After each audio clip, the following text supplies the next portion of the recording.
नमस्कार, मेरा नाम पवन कुमार श्रीवास्तव है। कुछ भी याद करने का सरल तरीका मैं बताऊं, इससे पहले आप एक वीडियो देख लीजिए।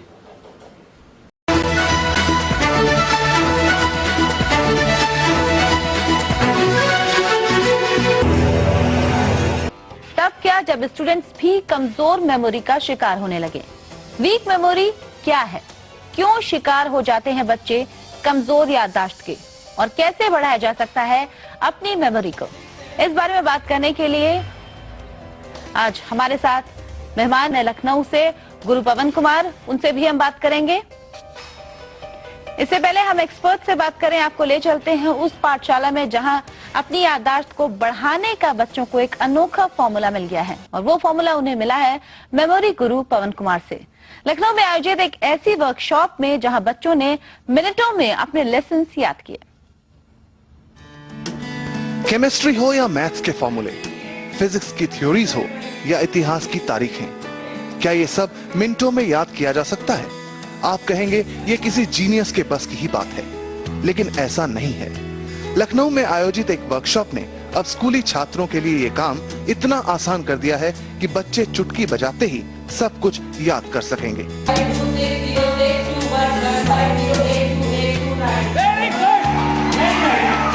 मेमोरी गुरु पवन की 3 दिन की ट्रेनिंग का असर ये हुआ कि बच्चे 10,000 तक के टेबल्स भी बना रहे हैं। गुणा भाग पहले के मुकाबले जल्दी कर रहे हैं। 100 चीजों के नाम कुछ मिनटों में ही याद कर सुना रहे हैं। केमिस्ट्री के जिस पीरियोडिक टेबल को याद करने में बच्चों के पसीने छूट जाते थे, इस वर्कशॉप में वो उसे मिनटों में याद कर रहे हैं। जैसे हम लोग पूरे साल परेशान होते थे मैथ्स के 40 चैप्टर्स के लिए, और जैसे पवन सर ने टेक्निक्स बताई हैं, और जैसे हम लोग ने किया, मैं भी किया है, और सर ने रिस्पांस देखा है 60 हम लोग ने एक दिन में और 2-3 दिन में ही अपना पूरा सिलेबस कंप्लीट कर लिया। इससे हम लोग को बहुत फायदा हुआ है, और हम लोग ये वादा करते हैं कि इस बार अच्छे मार्क्स से एग्जाम पास करेंगे।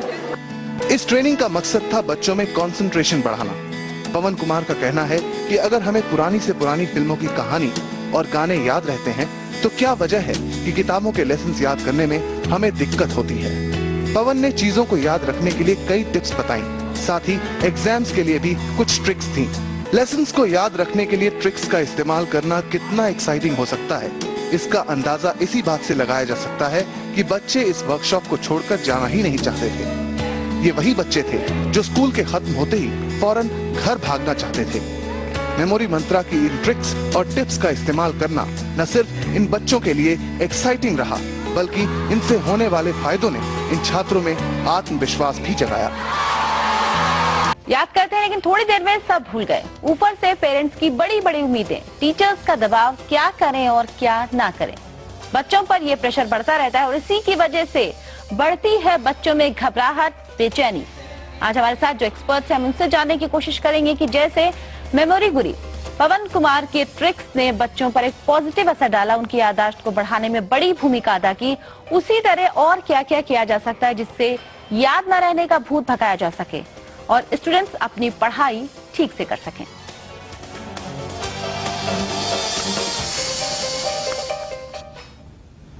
और हम शुरू करेंगे पवन जी से। पवन जी, ये बताइए कि क्या है आपकी वो थ्योरी, वो ट्रिक जिससे बच्चों को जिन टॉपिक से डर लगता है, जैसे मैथ्स की बात करें, हिस्ट्री की बात करें, आसान लगने लगते हैं और आसानी से उन्हें अच्छी तरह से सभी लेसन्स भी याद हो जाते हैं। जी हाँ,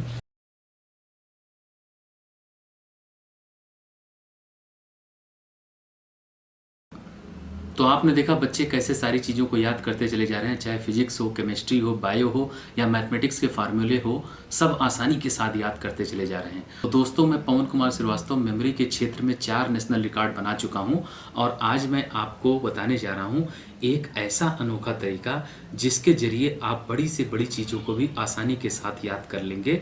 अगर मेरा ये फार्मूला अपनाएंगे तो उससे किसी भी चीज़ को याद करने में आपको बहुत मदद मिलेगी। तो मेरा अपना फार्मूला है कि अगर आप किसी चीज़ को पढ़ते हैं तो उसको पढ़ने के बाद तुरंत उस टॉपिक से कुछ क्वेश्चंस बनाइए। जैसे आपने 200 वर्ड्स को पढ़ा तो 200 वर्ड्स पढ़ने के बाद कम से कम 20 से 25 प्रश्न बनाइए जो उस टॉपिक से रिलेटेड हो। एक पैरा मैं आपके सामने पढ़ रहा हूं और यह बताने की कोशिश करूंगा कि कैसे इसमें से क्वेश्चंस को बनाया जाए। और ध्यान रखिएगा रखिएगा, जो भी क्वेश्चंस आप बनाएंगे उस पैरा के एक सेंटेंस का जो मेन वर्ड होगा उससे रिलेटेड प्रश्न बनेगा। जैसे एक पैरा मैं आपके सामने पढ़ रहा हूं, article 52 of the constitution of India states that there will be one president of India. To be president, one must be 35 years of age. The president of India is the first citizen of India. The president of India is the head of all the three armies.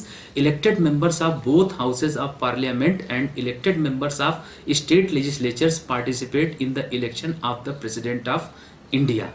ये एक para है। इसका पहला sentence है article 52 of the constitution of India states that there will be one president of India.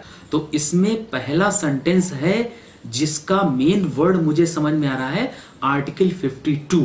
तो मैं इस पर क्वेश्चन बनाऊंगा कि भारत के संविधान का कौन सा आर्टिकल है जिसमें प्रेसिडेंट के बारे में कहा गया है, और मैं अपने दिमाग से पूछूंगा, मेरा दिमाग मुझे बताओ कि कौन सा आर्टिकल है जो भारत के राष्ट्रपति के बारे में वर्णन करता है। तो मेरा दिमाग मुझे उत्तर देगा आर्टिकल 52।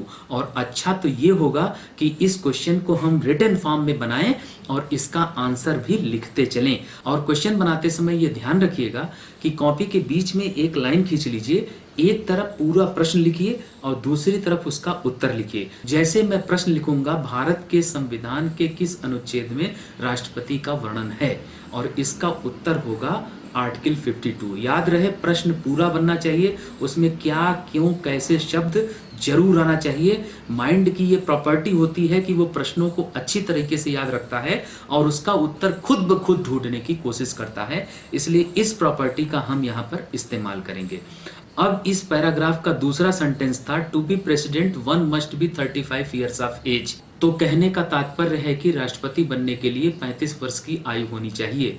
तो यहां से दूसरा प्रश्न मेरा बनेगा इस सेंटेंस को ध्यान में रखते हुए, क्योंकि इस सेंटेंस में 35 वर्ष एक प्रमुख वर्ड है, इसलिए मैं इसको फोकस करते हुए एक क्वेश्चन बनाऊंगा कि भारत का राष्ट्रपति बनने के लिए कितने वर्ष की आयु होनी चाहिए, और इसे मैं अपने दिमाग से पूछूंगा कि मेरा दिमाग मुझे बता भारत का राष्ट्रपति बनने के लिए कितने वर्ष की आयु होनी चाहिए। तो दिमाग बताएगा 35 ईयर्स। फिर मैं कहूंगा कि इसको एक क्वेश्चन बना करके आप लिख लीजिए।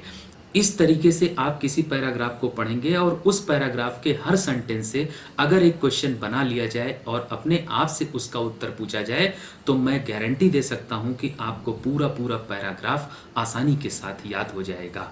तो इस वीडियो को जो लोग भी सुन रहे हैं और सारे स्टूडेंट्स इस टेक्निक को इस्तेमाल करिएगा। ध्यान रखिएगा, ये बहुत ही अनोखी टेक्निक है और इस टेक्निक का इस्तेमाल करके आप बड़ी बड़ी चीज़ों को आसानी के साथ याद कर सकते हैं। और मैंने भी बड़ी बड़ी चीज़ों को याद किया है। इस तकनीक का इस्तेमाल करके मैंने भारतीय संविधान के अनुच्छेदों को याद किया है। आइए मैं आपको सुनाने की कोशिश करता हूँ। सबसे पहले मैं अपनी आंखें बंद कर लेता हूँ और आप ध्यान से देखिएगा, मेरी आंखें बंद रहेंगी।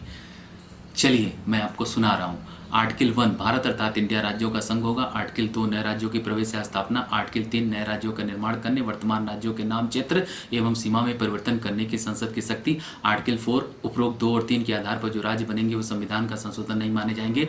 आर्टिकल 5 अधिवास द्वारा नागरिकता। आर्टिकल 6 पाकिस्तान से भारत प्रव्रजन करने वाले लोगों की नागरिकता। आर्टिकल 7 भारत से पाकिस्तान प्रव्रजन करने वाले लोगों की नागरिकता। आर्टिकल 8 भारत में उत्पन्न लेकिन भारत से बाहर रहने वाले लोगों की नागरिकता। आर्टिकल 9 नागरिकता की समाप्ति। आर्टिकल 10 नागरिकता का प्रावधान संसद द्वारा बनाया जाना। आर्टिकल 11 नागरिकता का विनियमन। आर्टिकल 12 राज्य की परिभाषा। आर्टिकल 13 मूल अधिकारों का अल्पीकरण करने वाली विधियां। राज्य कोई ऐसी विधि नहीं बनाएगा जो किसी प्रकार से मूल अधिकारों को कम करती है, प्रभावित करती है। यदि राज्य कोई ऐसी विधि बनाता है जो किसी प्रकार से मूल अधिकारों को कम करती है, प्रभावित करती है, तो उस सीमा तक सुनने होंगे जिस सीमा तक वो मूल अधिकारों को कम करती हैं या प्रभावित करती हैं। आर्टिकल 14 विधि के समक्ष समता तथा विधि के समान संरक्षण का अधिकार। 15 धर्म, मूल, वन, जात, लिंग, जन्म स्थान के आधार पर विभेद का प्रशेष। 16 अवसर के समक्ष समता का अधिकार। 17 अस्पृश्यता का अंत। 18 उपाधियों का अंत। 19 संविधान में वर्णित कुछ और स्वतंत्रताएं। 20 अपराधों की दोष सिद्धि के संबंध में संरक्षण।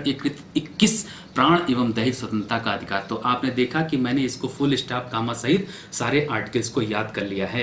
तो अगर आप प्रश्न बना करके किसी पैराग्राफ को याद करने की कोशिश करेंगे और उस पैराग्राफ में जो भी वाक्य होंगे उन वाक्यों में से प्रश्न बना करके अगर आप खुद से पूछेंगे और उसको रिवाइज करेंगे, लिख लेंगे, तो मेरी गारंटी है कि आप किसी भी चीज को आसानी के साथ याद करने में सक्षम हो जाएंगे। बड़ी से बड़ी चीजें आसानी के साथ याद की जा सकती हैं। और ध्यान रखिएगा, ये फार्मूला आप किसी भी सब्जेक्ट में इस्तेमाल कर सकते हैं। चलिए मैं केमिस्ट्री का पीरियोडिक टेबल सुनाने की कोशिश करता हूं। मैं अपनी आंखें फिर से बंद कर ले रहा हूं, ध्यान दीजिएगा। Hydrogen, helium, lithium, beryllium, boron, carbon, nitrogen, oxygen, fluorine, neon, sodium, magnesium, aluminium, silicon, phosphorus, sulphur, chlorine, argon, potassium, calcium, scandium, titanium, vanadium, chromium, manganese, iron, cobalt, nickel, copper, zinc, gallium, germanium, arsenic, selenium, bromine, krypton. यही तो है periodic table जो मैं आपको सुना रहा हूँ। ध्यान रखिएगा, इसको किसी भी चीज में इस्तेमाल कर सकते हैं।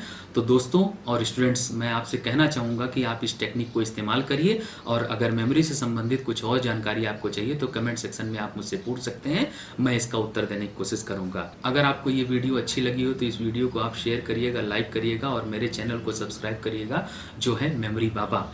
स्टूडेंट्स और सभी लोगों, अगर मेरे चैनल के 5 लाख सब्सक्राइबर हो गए तो मैं लाइव क्लास में आ जाऊंगा और आपको बहुत कुछ पढ़ाऊंगा। इस वीडियो को देखने वाले और सभी स्टूडेंट्स के लिए मैं ईश्वर से प्रार्थना करता हूं कि आप जहां पर भी जाएं खुश रहें, प्रसन्न रहें, भगवान आपको सफलता दे। आपने मेरी वीडियो को बहुत ध्यानपूर्वक देखा, इसके लिए मैं आपका आभारी हूं। मैं आप सबके भीतर बैठे परमात्मा को प्रणाम करता हूं। कृपया मेरा प्रणाम स्वीकार करें। जय हिंद, जय भारत, जय हिंद।